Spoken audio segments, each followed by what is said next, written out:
మాజీ సీఎం జగన్ పై తీవ్ర స్థాయిలో విమర్శలు గుప్పించారు ఆదోని ఎమ్మెల్యే పార్థసారథి.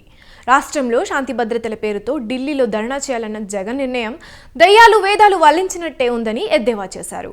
గత 5 ఏళ్ల కాలంలో అన్ని రంగాల్లో జరిగిన విధ్వంసం, అవినీతి, అక్రమాల వల్లే ప్రజలు వైసీపీ నేతలను తరిమి కొట్టారన్న ఆయన వైసీపీ నాయకులను వదిలేదే లేదని, వారి అవినీతిపై విచారణ చేపట్టి చర్యలు తీసుకుంటామంటున్న ఆదోని ఎమ్మెల్యే పార్థసారథితో మా ప్రతినిధి శ్రీనివాస్ ఫేస్ టు ఫేస్. సమావేశాలలో శాంతి భద్రతలతో పాటు ఆర్థిక శాఖలో చోటు చేసుకున్న శాంతి భద్రతలు, మద్యం, ఆర్థిక శాఖలపై ప్రభుత్వం శ్వేతపత్రం విడుదల చేయనుంది.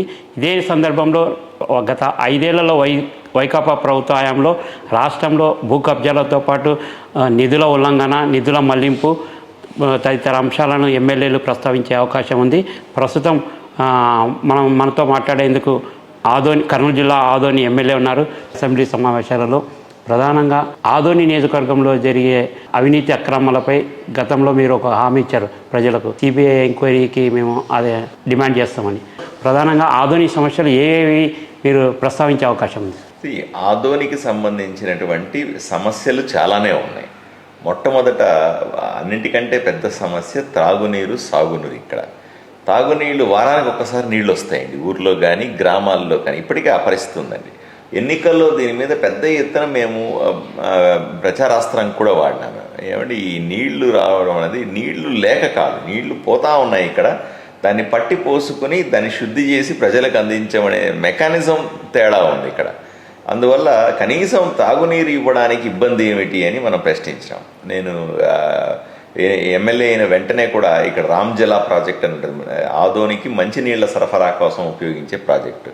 దీన్ని వెంటనే దాంట్లో ఉన్నటువంటి పాడైపోయిన నీళ్ళన్నీ తోడేసే కార్యక్రమం మొదలుపెట్టాం. ఇప్పుడు తూములు, కాలువలన్నీ కూడా క్లియర్ చేస్తూ ఉన్నాం. వెంటనే అక్కడ నీళ్లు ఇప్పుడు తుంగభద్ర డ్యాంలో వచ్చే ఎల్ఎల్సి కాలువలో వచ్చే నీళ్లు వస్తాయి. దాంట్లోంచి ఈ రామ్జల చెరువులోకి పట్టి పోసుకొని దాన్ని శుభ్రంగా మెయింటైన్ చేస్తాం. ఇట్లాంటివి పని మొదలుపెట్టాం. నంద్యాల జిల్లాలో ఒక కీలకమైనటువంటి మాజీ ప్రజాప్రతినిధి బుగ్గన లాంటి వ్యక్తులు బీజేపీలో చేరేందుకు ప్రయత్నిస్తున్నారనేది ఉంది సార్. అంటే బీజేపీ పార్టీ తరఫున రాష్ట్ర స్థాయి మీటింగ్లో ఇలాంటి వైసీపీ నేతలను చేర్చుకునే ఏమైనా డిస్కషన్ జరిగిందా సార్? ఇప్పుడు రాష్ట్ర స్థాయి అంటే మా పార్టీ విధానం ఒకటే అండి. పార్టీలోకి ఎవరు వచ్చినా చేర్చుకుంటా. ఎవరన్నా వచ్చి కండవా కప్పండి అంటే అబ్బాయి మేము కప్పమంటావా? అట్లేం లేదు. ఎవరు వచ్చి కప్పుకుంటాం, వాళ్ళని పార్టీలోకి తీసుకుంటాం. మాకు అంటరానితనం ఏమి ఉండదు. వీడిని చేర్చుకోకూడదు, వాడిని చేర్చుకోకూడదు అని అంటరానితనం ఏమి ఉండదు. కానీ వాళ్ళకి ఎంత ప్రాధాన్యత ఇస్తామన్నది అది కార్యకర్తగా అతను కొనసాగవచ్చు, మాకేం ఇబ్బంది ఏం లేదు. కానీ అతనికి ఇవ్వాల్సిన దానికంటే ఎక్కువ ప్రాముఖ్యత ఇవ్వడం కానీ ఆయన ఏదో మాది అంటే పర్పస్ కూడా చూసుకోవాలి కదా.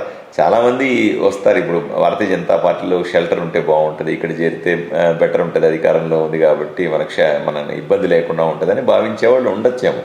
బట్ అవన్నీ ప్రత్యేకమైన అంశాలు. బట్ పార్టీలోకి అయితే మాత్రం ఎవరు వచ్చినా చేర్చుకుంటాం. అట్లాంటి ఏం మొహమాటం ఏం లేదు సార్. రాష్ట్రంలో తెలుగుదేశం ప్రభుత్వం ఏర్పడి 30 రోజులు గడవకముందే మాజీ ముఖ్యమంత్రి వైఎస్ జగన్మోహన్ రెడ్డి రాష్ట్రంలో శాంతి భద్రతలు లోపించాయని రాష్ట్రంలో రాష్ట్రపతి పాలన విధించాలని ఈ నెల 24న ఢిల్లీలో ధర్నా చేయబోతున్నారు. దీని మీద మీ కామెంట్ ఏంటి సార్? దయ్యాలు వేదాలు వల్లించడం అంటే మీకు తెలుసా? ఇదే Jaganmohan Reddy law and order గురించి మాట్లాడడం, జగన్మోహన్ రెడ్డి రాష్ట్రంలో దుర్మార్గాల గురించి ఈ రాష్ట్రంలో జరిగినటువంటి అన్ని దుర్మార్గాలకు ఏకైక కారణం జగన్మోహన్ రెడ్డి గారు. ఆయనే దుర్మార్గాల గురించి మాట్లాడితే ఇంకేమేమి చెబుతాం? ఏదో జోకులు వేస్తున్నట్టుంది నాకు. కాబట్టి అద్దంలో చూసి నిందించుకోవడం అంటే చూసారా, జగన్మోహన్ రెడ్డి గారు ఆ పని చేస్తూ ఉన్నారు. ఢిల్లీకి పోయి ఆంధ్రప్రదేశ్లో ఆంధ్రప్రదేశ్లో అక్రమాలంటే అందరూ ఆయనే చూస్తారు.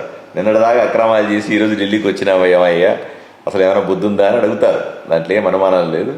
అవన్నీ కూడా ఊరికే రాజకీయ డ్రామాలు, స్టంట్లు వేయడంలో అతను ఆరితేరాడు. కోడికత్తి ఒక డ్రామా, గులకరాయి ఒక డ్రామా, ఈరోజు మళ్ళీ శాంతి భద్రతలు లేవని ఒక డ్రామా. ఇంకా ఈ డ్రామాలు ఆడుతూనే ఉంటారు. మళ్ళీ రాజకీయాల్లో సాధారణంగా ఉంటాయండి ఇవన్నీ. సార్, మీరు కూటమి తరపున ఎలక్ట్ అయినారు. ప్రజెంట్ ఆదోనిలో ఇటు తెలుగుదేశం, జనసేన నుంచి మీకు ఎలాంటి సపోర్ట్ ఉంది సార్?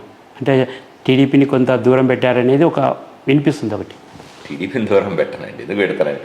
టీడీపీ జనసేన కలిస్తేనే కదా నేను గెలిచాను. వాళ్ళని దూరం పెట్టే పరిస్థితి ఎందుకు ఉంటుంది? అట్లాంటిది ఏం లేదండి. ఊరికే కూటమిలో గొడవలు ఉన్నాయని అభూత కల్పన ప్రజలు చెప్తా ఉంటారు. నిరంతరం ఏదో న్యూస్ కావాలి కాబట్టి అలా చెప్తారు, కానీ అట్లాంటిది ఏమీ లేదు.